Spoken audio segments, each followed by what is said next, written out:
Stay tuned to the end of this video to a word to our patrons. One brings shadow, one brings desire, one dark future, no one survives. On their shadows away we fly. Hello, everyone, and welcome back to Let's Talk FGO Wanted, the show where we let you know if you want to roll that 5-star. And it's a tale as old as time. Yes, there is a pun in the script. We have the powers of light and darkness here, and it's time to enter our goth phase. So, this time we're going to discuss the limited SSR 5-star foreigner Koyanskaya of Darkness, not the light one. That's a video I did earlier this year. With her true face revealed, we're going to talk about lore, mechanics, and more. But put the big red alert here.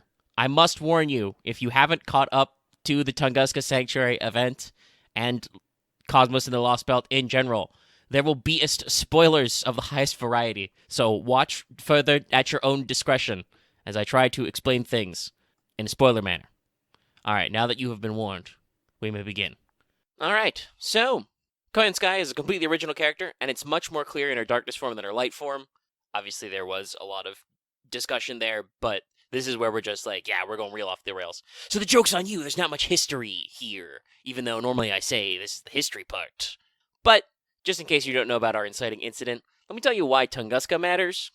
So, some hot Tunguska facts for you. The Tunguska event occurred on June 30th, 1908.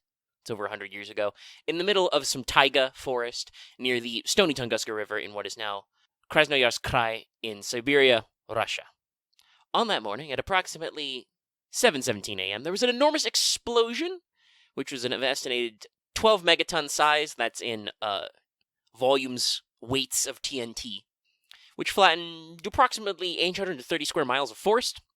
Based on seismic readings, which could be detected as far away as Washington, D.C., some areas would have felt the equivalent of a 5.0 on the Richter scale from the shockwave. That's right, that vibrated the Earth so much it was like a noticeable earthquake. The detonation is assumed to have occurred at somewhere between 5 to 10 kilometers in the air, and is the largest impact event in recorded history, though obviously prehistoric impacts have been greater. But we're all still here to record history, so we haven't felt any of those. This is also assuming the most prevalent modern theory. It's an airburst impact of an asteroid or comet. The exact details of the event are still unknown because it was so long ago, and there are several variants even within this hypothesis. There was some computer models done recently that it may have been like a glancing blow where an asteroid actually like bounced off the atmosphere and caused the impact event. We don't know whether or not it was an asteroid or a comet, mostly rock or mostly ice. So there's a lot of stuff to be, gathered there. Now, the dust and ice particles lingering in the atmosphere caused skies over Asia and as far away as Sweden and Scotland to be aglow. According to eyewitnesses, you could take photographic prints at night in these regions without needing a photographic flash, which is crazy. The massive explosion killed countless local animals, and while there were no confirmed human deaths, based on the eyewitness accounts by local tribes and Russian settlers, there may have been as many as 3 human casualties. Basically, no confirmed bodies, but there may have been some blocks of people who were missing as a result and may have perished.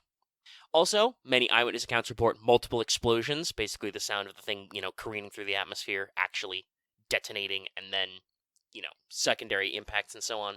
And comparisons to artillery fire were made frequently in those eyewitness accounts I dug up. That's an observation I made that'll be relevant later. So, obviously being so notable and so widely observable, when in the Tunguska event, Sherlock Holmes is like, oh yeah, I knew about that, I was there. Yeah, he would be. It was very notable. But it's been very popular in fiction ever since it occurred. It shows up a lot in science fiction and supernatural stories. Theories about what caused it, obviously connections to alien stuff, and so on and so forth. I'm actually quite glad that fate seems to have showed a lot of restraint and just been like, nope, magic didn't do that. Now, I've told you about Tunguska because in case you missed the spoiler warning, this is going to be very important. This is basically the quote-unquote true identity of Tamovich Koyanskaya. She is a nature spirit, basically formed from all the prayers and lamentations of the animals and the land itself, damaged or destroyed in the explosion, a kind of deification of the Tunguska event, which is a conceptual enough thing to have some mystery tied to it. It is, from 1908, several decades old, many other related incidents there. Simultaneously, she is made up of all the grief and prayers of those animals who were killed, non-sapient though they are, so she is kind of empowered by their will. Some of them mistook the explosion as being man-made. This does fit most of the accounts that I talked about. Humans even thought it sounded like artillery. So she's basically driven to take revenge on humanity for all the wrongs that have been done to animals, even though the Tunguska event itself was completely natural in occurrence. As far as we know. When she was born, I say born because, the spirit stuff, she was basically kind of like a temporary singularity as a sort of localized Saint graph, a distortion in space-time filled with all her spiritual energy, which is probably related to her massive density. She is actually repeatedly referred to as being very dense or weighty. A passing goddess, strongly implied to be Amaterasu. We do not use that word outright, but it makes a lot of sense, and we know for a fact that Amaterasu does not give a fuck about the time axis. That's kind of a plot point in CCC. Anyway, she proclaims that any spirit born of a celestial phenomena is something like her child, but pawns off any responsibility to the Dobryanikic who happen to be chain summoned to prevent any extra shenanigans with the explosion. Again, not exactly sure, why the world summoned the Nikic up to do this, but it was related to the fact that a sun goddess was around, and Nikic is some sort of, sun knight. But again, no, not sure exactly why we needed to bring that part up. Anyway, Nikic gives the nature spirit the name Yaskaya before their summoning eventually ends. Servants are temporary after all. And the spirit can only half recall this name later as Koyanskaya. So she names herself kind of, but as a corruption of the earlier name. Now we fast forward to the Temple of Time incident, which takes place either in the year 2017 or 2019, depending on which side of the Pacific you're on. This is one of those things where, FGO ties events to real-time dates when they're occurring to the players, so obviously that, is different if you're playing JP or EN. But anyway, during the Temple of Time, Beast 4 Primate Murder vacates his throne. This opens up the slot. Foe says he's not going to do that anymore. He gives all his beast energy to Mash so she doesn't fucking die, and we're here. This causes Koyanskaya, who would otherwise eventually have just faded away, being kind of like a mysterious confluence of energy just in the middle of nowhere. But it causes her to independently manifest as a candidate for Beast 4. When this happens, Koyanskaya models her appearance on Tama no Mai, who she sees as another beast who takes revenge on humans. That is kind of sort of how the Tama narrative ends. Koyanskaya starts the mercenary company NFF Services and comes to dominate the market before she eventually makes a bargain with the alien god, which really kicks off our whole situation. Then, Lost Belt stuff happens. We don't need to recap that. Hopefully you were there. But this all comes to a head, and we come to the course of the Tunguska Sanctuary event. We at Chaldea finally encounter the nascent Beast 4, actually, realizing she is indeed aiming for that slot, though she's not fully mature. She is the Beast of Affection, or Taming. We end up in her reality marble, but after booping her snoot hard enough, we are able to come to terms to basically put her on ice, or on egg, until we can solve the bleaching phenomena, at which point we can, unravel this thing. Koyanskaya's nature as Beast 4 is inherently conflicting. All beasts kind of are, but Koyan seems to put a very fine point on this. This may explain her dual nature. She is born of animals and their resentment for humans who harm the land, but as a beast with inherent connection to animals, humans are also animals of the earth. We're higher primates.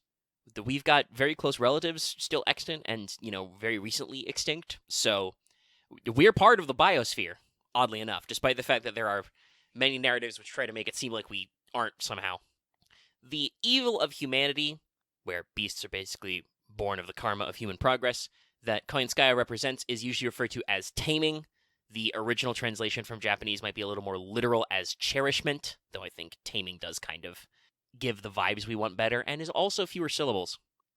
But basically represents the act of raising an animal not to protect its bloodline or make use of it, but just to share love and affection with it, an act which is kind of paradoxical to the natural order. This is in some of the dialogue in Tunguska. Humans will, care for animals for no other reason than they think it's neat, and that's not really how most other animal behaviors work. It's usually symbiotic relationships or consuming for food or, raising your own young it's a thing. But it seems like many of our friends and foes alike, Koyanskaya is not satisfied to just let us solve things on our own, and two aspects of herself as Beast 4 have popped out to aid Chaldea. They've agreed to the contract, and they're showing up to give us some extra juice to make sure that we can solve this problem so that we can actually uphold our end of the bargain. Ironically, very Qin Shi Huang vibes there, just showing up because, we're worried about stuff. So the best way I've got to discuss how the split works is basically each of the divided Koyanskayas, which again, Koyanskaya dividing herself is not actually that weird. Koyanskaya previously manifested as an alter ego inside her reality marble. She can basically manifest perfect clones of herself. So, her splitting and forking is not that weird. But the best way I've come up with to describe it is it seems like each Koyanskaya, Light and Darkness, got one of Beast 4's special authorities. The nega skills we see that each beast has that are kind of important to, what they represent and how they're meant to overcome us and that we must overcome. Koyanskaya of Light is a manifestation of the nega weapon authority, the ability to utilize any technology or weapon of mankind to its fullest, as animals are the ones who have been hurt the most by human weapons, especially if you count humans as animals as well. This is shown in her personality. She is helpful and professional on the surface, but ultimately malicious towards humanity. She doesn't have our best interests in heart at all. It's just that her forms of fighting humans are very self-serving and circumspect, as befits her as kind of a goddess of guns. She shows up in her higher ascensions. Koyanskaya of Darkness, then, is the one who inherits Nega Self, the other ability that Beast 4 displays. This is the ability to deny self and ego to animals, which includes humans. She can tame beasts and take them into herself, endlessly replicate them as her children, but these animals cannot mature, they cannot gain experience, and they cannot interbreed, and thus they can't really be said to have a self. They are not, self-propagating, self-contained entities. They are simply extensions of Koyanskaya. Koyanskaya of Darkness has authority over all animals born in the ecosphere of human order, not counting imaginary creatures or, mysterious things, and utilizes them to the fullest. She is the queen of animals. So we very clearly see this in the manifestation of her personality. Of Darkness is the one who openly disparages human order and has a strict and domineering personality towards humans, but this is effectively her love language. She genuinely cares about humans and other life forms, just her way of expressing that affection is inherently selfish. The Beast of Taming. One way they kind of talk about this is in her profile translations. Her mannerisms are described as basically Talmo plus cat, so, helpful, affectionate, but wild, unrestrained. But her fundamental, elegant yet stubborn nature as Koyanskaya can't be written off. She is still Koyanskaya. As for her actual relation to Talmo, obviously Koyanskaya has still modeled herself on Talmo no Mai. We know this from Light and other discussions. But in this case, when talking about Talmo, Darkness explicitly refers to herself as a later version of Talmo's Saint Graph or origin. She calls herself Mikon 2.5 to Talmo's 1.0. So Light kind of basically said that she was, effectively a Talmo of another world, like an isekai type story. If you had another character go back and, relive Talmo's archetype, Darkness is just like, no, I'm new Talmo. I'm the new hotness. Much like in her light mode, Koyan of Dark also manifests much closer to her divine spirit self, because she is pretty close to that boundary. When she reaches her third ascension, she refers to herself as Raiten Niko, Honosumurage no Hime no Kami, which roughly translated would be something like Flame Emperor Goddess, the Thunderous Sunlight. This is the actual deification of the Tunguska event, which presumably explains her foreigner status. She is a celestial deity who represents something beyond the human order, even if she is still deeply connected to animals. This could also have to do with her manifestation as Darkness having to do with her collection of animals from Lost Belts. She has the ability to, and this is the one that actively utilizes those skills, to incorporate demonic creatures from outside the human order. And this even literally involves in her sprite work incorporating their attacks into her attacks. So that is supposed to be kind of why she is of Darkness, and could be why she is a foreigner, because she is bringing stuff in from outside time, even if it's earthly. At this time, though, it seems much more like Koyanskaya of Darkness is the cool crossover / the milestone event type servant, similar to how the upcoming archetype Earth is mostly here for the cool factor, and isn't related to future events or story yet. So I guess we'll see if she rates a costume sooner or later, but yeah, keep your eyes peeled. Then let's talk about mechanics. And when discussing mechanics, we start, of course, at the simple stuff. Koyanskaya of Darkness is a foreigner. She's a 5-star. She's kind of median on attack and HP, a little higher on the HP side than the attack side, but still kind of in the middle of our current released block. She's got a quick Arts Buster deck, which is different than her light self. Her light self, being an assassin, is 2 quick 2 buster. But Koyanskaya of Dark has average hit counts and good NP gain. Her NP itself is pretty solid. It's an AoE buster. This is in common between the two. It raises her attack by 20% first for the turn. It does bonus damage to enemies of the Earth attribute based on overcharge. After the hit resolves, it removes all of their offensive buffs and lowers their buster resistance by 20% for 3. So, pretty thorough. And if you don't know what offensive buffs are, there's a lot of great charts on this, but basically it's all the stuff you would expect and then some stuff you wouldn't. It removes stuff like sure hit and pierce invul and pierce defense, but also obviously like attack up, damage up, card types up, etc. Her first skill is a team-focused 20 to 30% buster up for everybody for 3. Also gives the whole party 20 to 30% battery. That includes herself, not just other servants. But it does have a demerit, ? Where it lowers the star absorb of all hominid-type servants, which is basically everybody who doesn't have the non-hominid or demonic beast traits, by 100% for 1 turn. So basically, they're not getting stars for that turn anyway. Her second skill gives a targeted ally +2 overcharge on their NP for 1 time 3 turns, and gives them an on-attack buff where when they hit with a buster card, they generate 5 stars. So this is the star gen half of Koyanskaya of Light's similar buff where you can get NP when hitting with buster cards. But also, it's a team-wide buff. All animal trait servants, so animal traits, animal characteristics, kimono, however you want to break this up, those guys. It gives them attack and defense up by 3 turns of 21 to 30%, so pretty good. Her final skill is the Big Goddess Metamorphosis Beast. This gives her 3 turns of Pierce Invul, just 3 turns straight up. A similar block of crit up, 30 to 50%, sorry. Started saying 2 for some reason. But it also gives herself an on-attack buff for 3 turns, where when she hits an enemy with an attack, she will inflict curse, poison, and burn, all of which at the 500 to 1000 scale, and also 50% of the status, which increases that damage on hit. So, the curse up, the fire up, and the poison up skill, all at once.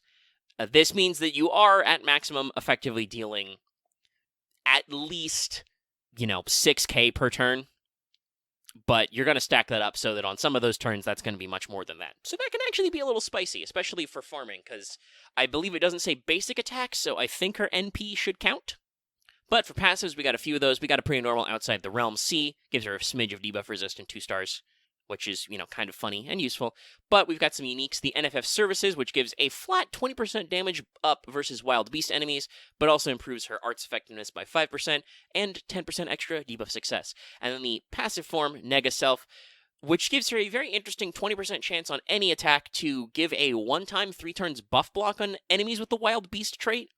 It's another one of those weird cases where, that's really cool, but a 20% chance to do it on basic attacks is not going to proc that much. It's kind of like how King Hassan can do instant death whenever, but it almost never happens. It's cute, but, don't count on it. So, Darkness is obviously a little support leaning, just like her light form, but with her self-targeting and team-wide buffs, she has a little bit of a different flavor in that than Koyan of Light, and certainly makes a decent case for her to be your primary damage dealer in certain comps. Enemies with the Earth attribute are her prey, with extra spice on Wild Beast types. Keep in mind, Foreigner class advantages are against Berserkers, Pretenders, and other Foreigners, and you do 1x damage to everybody else but Alter Egos who are resistant. Her append skill damage is even against Rulers for, again, that extra spice. And she also has Piercing, which can make her great for farming or grinding out bosses. The big factor here is going to be team synergy. She gives Animal Trait Servants and Buster Servants pretty big buffs, and assuming you aren't just evaporating wave after wave, if you're not just instant killing them with her own NP or something, you can stick them with Buster Res Down and Dots 2 for extra follow-up. So this means you can do some fun things. If you want to use her as your primary damage dealer, pairing her with herself, specifically her light version, it gives her more Buster Ups, more damage, and also gives her some human attribute bonus to cover her focus, so it spreads out your trait damage a little. Other Buster buffers can also work in that slot there. But if you're only using her to clean up ads or the first couple waves, you can really crank the damage because Animal Trait Servants include some very big hitters. This includes all versions of Melusine and Ibuki, including the upcoming Summer Ibuki, Summer Tamamo, and the costumed Skahak for Lancing, big bunk alter egos like King Protea and eventually Tiamat, and many, many more. There's quite a lot of them in that slot, so there's quite a few things that go there. Another unit that is very popular for farming in JP right now is Summer Chloe. Her third ascension counts because she's got like fox ears on to complete the Chiwa Saitoverse. So, there's many, many broad hitters you can include in there. So there's some stuff you can make work, all right?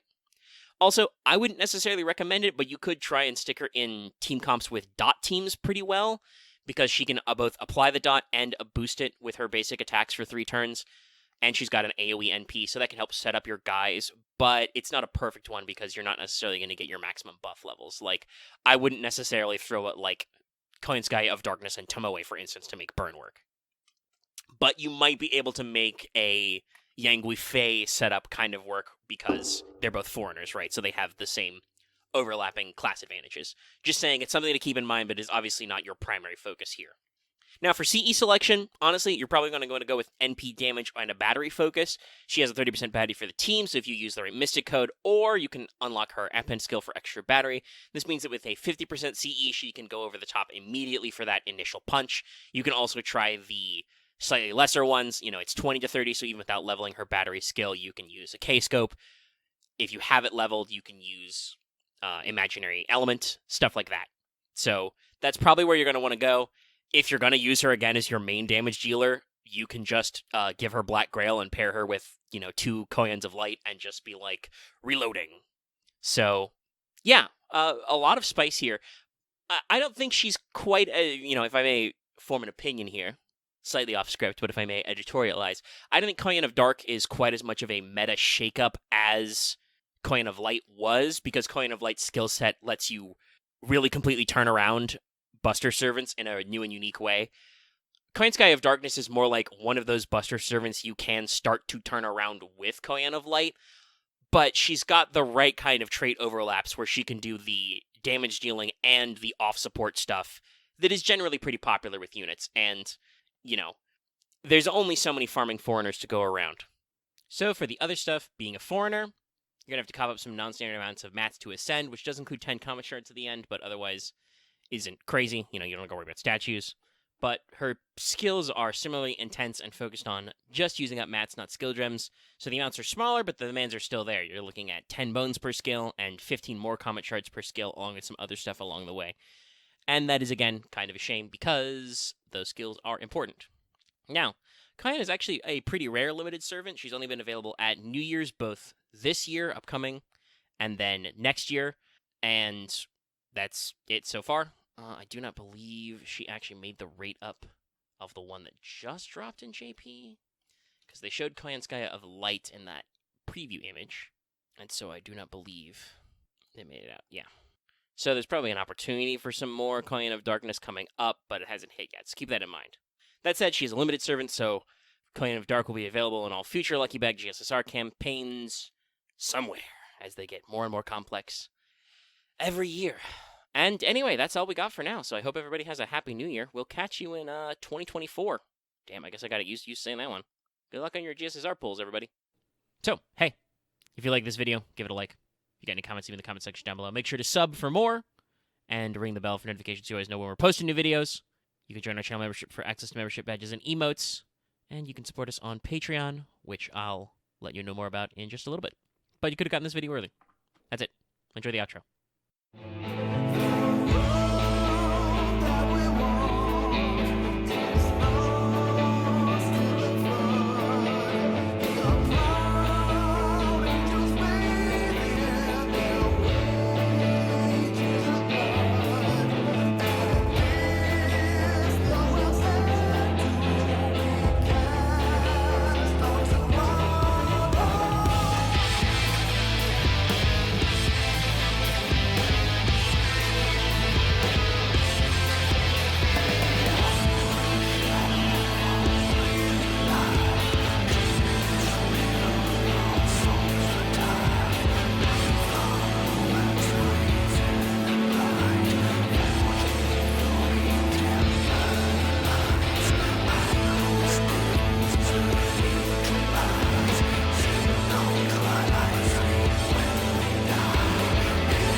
So, I'd like to remind you this episode was brought to you by our patrons like Adam Dart, Blacklist OG, Call Me Zed, Carlos, Dragon, Fight Size Bird, Jeremy Vasquez, JDV9000, Just the Fae, Chris Starlight, Legendary Boss Hunter, Liam Kessler, Regent Raptor, Rise of Kenji, Rogue Robin, Sharvor, Sean Pryor, some guy named Bob, and Varen the Crow, and many more.